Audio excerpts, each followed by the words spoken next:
Boa noite, Paulo Moura, cientista político, 22 de novembro de 2022.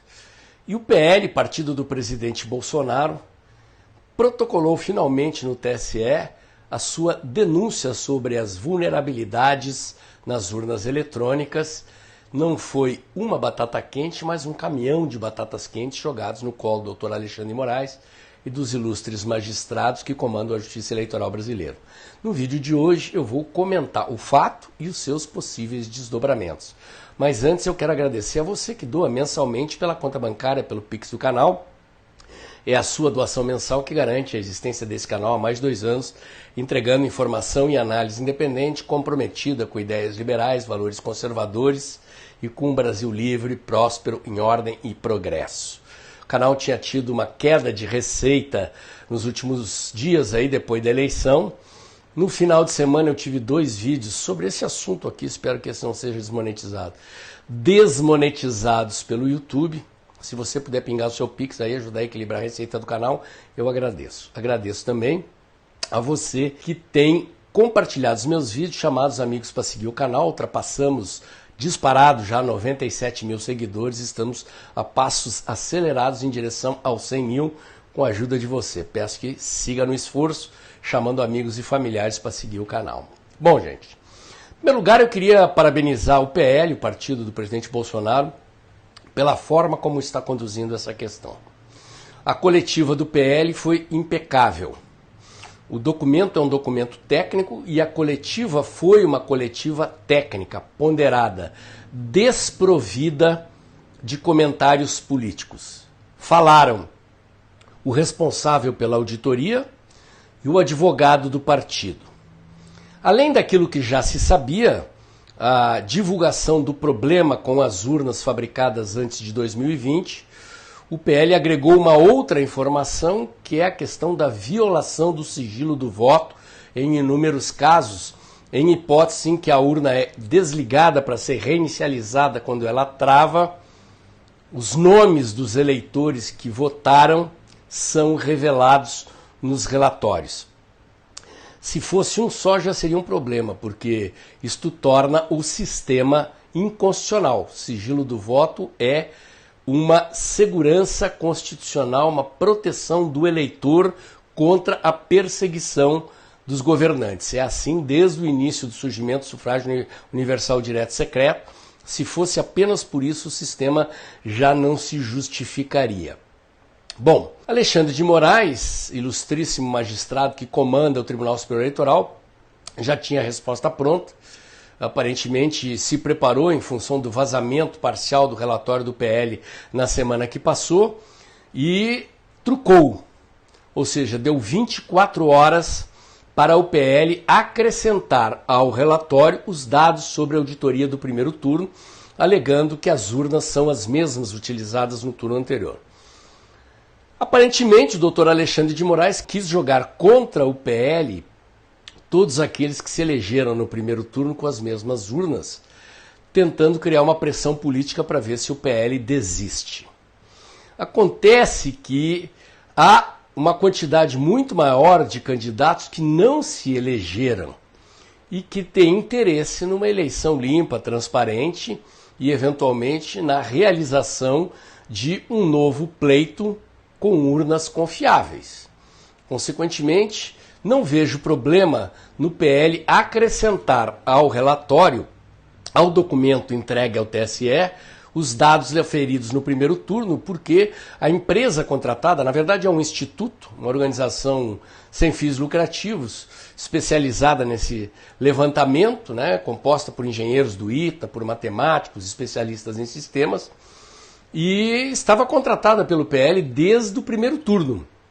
Além do que, eu pude verificar por analistas de dados que comentam essas situações na internet que as urnas usadas são as mesmas no primeiro e segundo turno, inclusive nas sessões e nas zonas eleitorais, porque os nomes dos eleitores são injetados na urna e não há troca de urna de um turno para outro. Portanto, trata-se exclusivamente de anexar os dados sobre os resultados do primeiro turno e o caminhão de batatas quentes continuará no colo do presidente do TSE. O importante aqui é que, num primeiro momento, aquilo que muita gente temia ou até achava que ia acontecer, não aconteceu. O documento do PL não foi engavetado. Há uma ameaça de engavetamento se o PL não entregar os dados do primeiro turno. Acredito, repito, que não será problema para o PL entregar. Bom, quero lembrar aqui, inclusive corrigindo uma informação que eu já dei em outro momento, que quaisquer candidatos ou partidos podem entrar com ações complementares no TSE, questionando seus direitos, dado o que o PL denunciou. Eu havia imaginado que qualquer cidadão poderia, e eu acho que inclusive qualquer cidadão deveria poder questionar a justiça eleitoral em situações como essa. Na verdade, nós tivemos eventualmente o nosso sigilo de voto revelado e tivemos o resultado de uma eleição que pertence aos cidadãos brasileiros, pertence à sociedade brasileira, e eventualmente violada na sua integridade. Todos deveriam ter direito de demandar à justiça esclarecimentos, mas a lei confere apenas aos partidos e aos candidatos esse tipo de demanda na justiça. Então, acredito que todos os que se sintam prejudicados devam demandar esclarecimentos à justiça eleitoral, talvez inclusive agregando outras informações. Temos então uma situação na qual cerca de 50% das urnas não teriam validade por essas duas razões. Não é possível garantir que o voto depositado naquela urna é o voto que foi lançado no sistema e o sigilo de voto é violável pelo sistema como ele está, em função de uma brecha nas urnas. Essas informações, gente, coincidem com as informações de outras auditorias privadas que vêm sendo divulgadas, inclusive aquelas daquele argentino que antecipa muitas coisas, inclusive mais graves do que essas que estão aí. A única auditoria diferente, digamos, que abordou o problema por outro viés, é a auditoria dos militares, mas que de certa forma é complementar a esta auditoria, porque ela revela que o sistema é violável. Ou seja, que há diversas oportunidades nas diferentes etapas de operação do sistema de invasão do sistema e adulteração de resultados. Acontece que, diferentemente da auditoria dos militares, a auditoria do PL virou um documento comprobatório e uma ação no TSE. Negar-se a investigar é prevaricação. Prevaricação, repito, é o crime que comete o funcionário público que se nega a investigar uma irregularidade denunciada. E o PL tomou muito cuidado ao dizer que não está afirmando que houve fraude.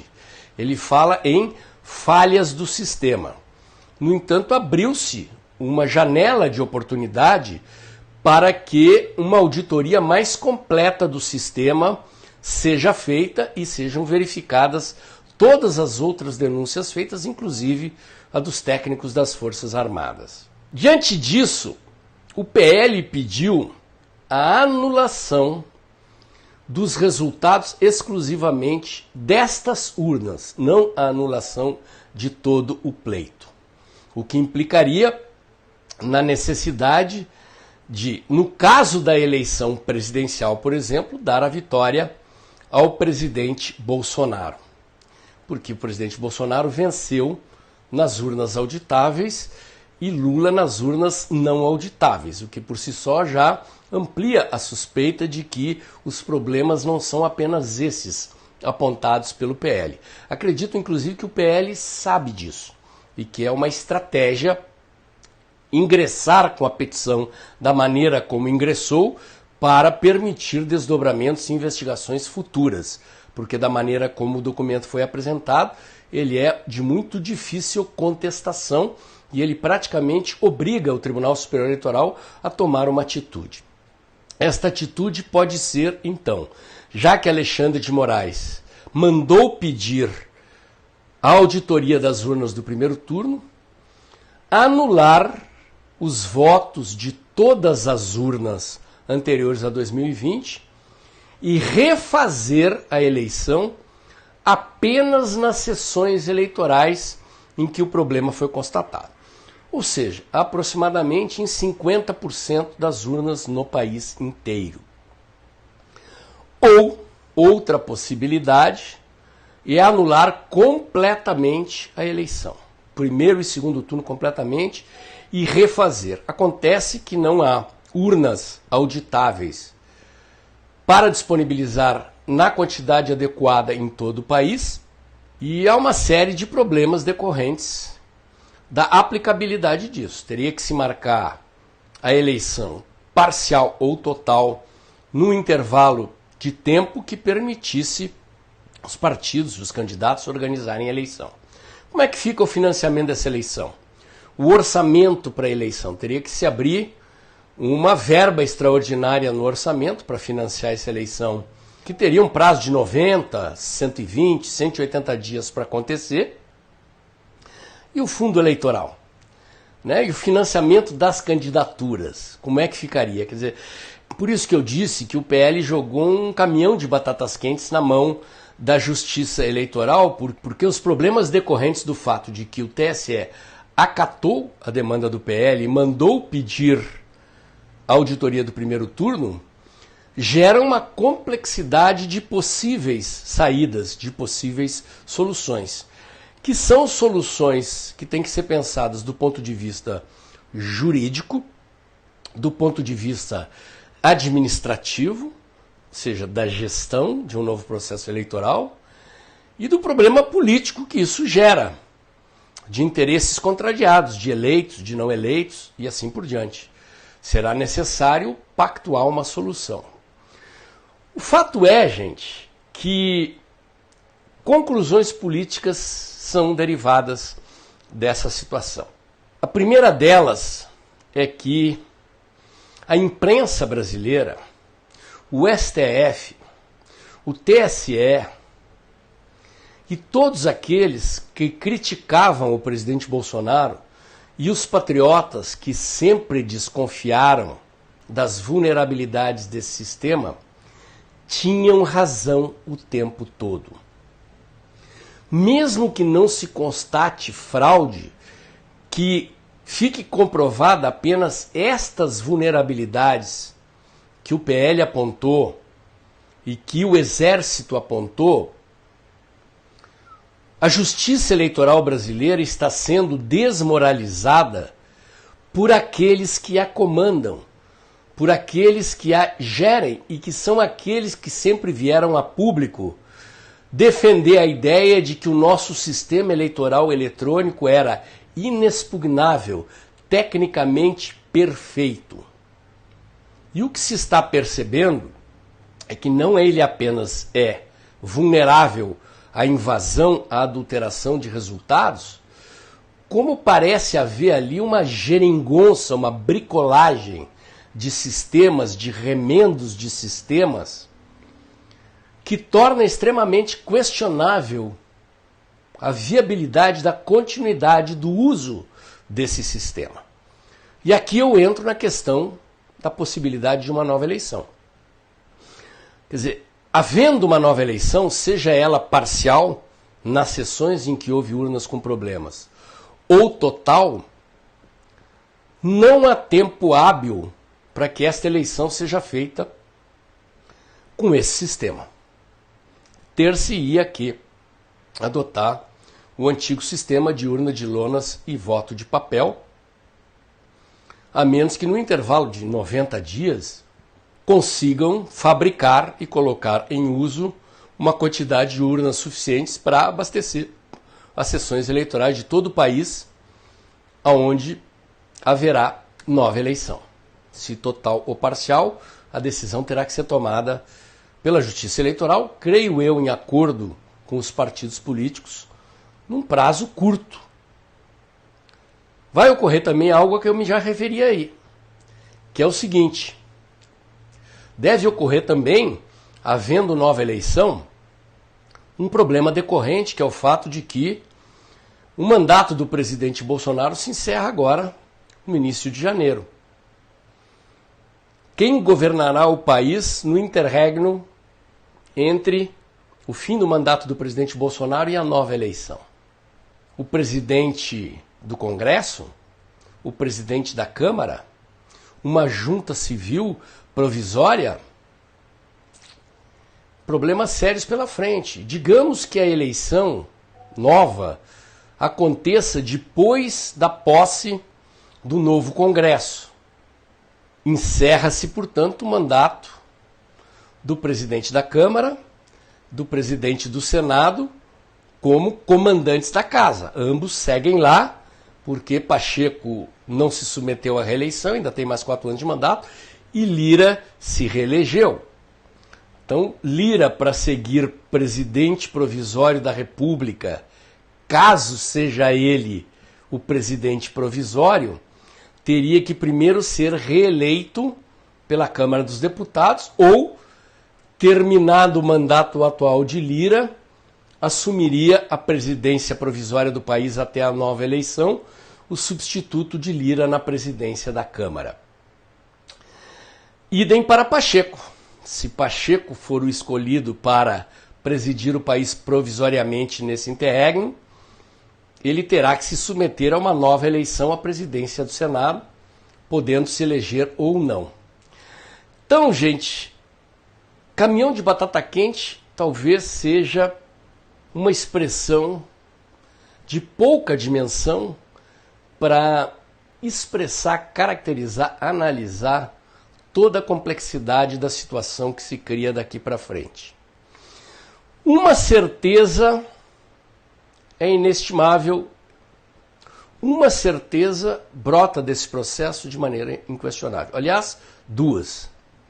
A primeira, eu já falei, o presidente Bolsonaro e os patriotas que sempre questionaram esse sistema, sempre tiveram razão, e eu tenho certeza que ninguém que combatia, criticava aqueles que criticavam esse sistema vai pedir desculpa pelo que foi feito e pelo que foi dito nas páginas da imprensa brasileira, na política brasileira, contra o presidente Bolsonaro e contra os patriotas que duvidavam da integridade desse sistema. A segunda certeza é de que a justiça eleitoral brasileira está sendo desmoralizada. Será inevitável, depois de um fato político dessa magnitude, o Congresso brasileiro repensar o sistema de gestão das nossas eleições.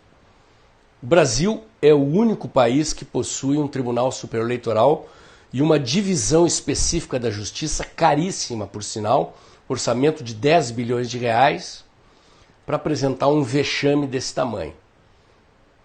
Para funcionar a cada 2 anos, um orçamento caríssimo e um poder que se autorregula e que não aceita controle externo.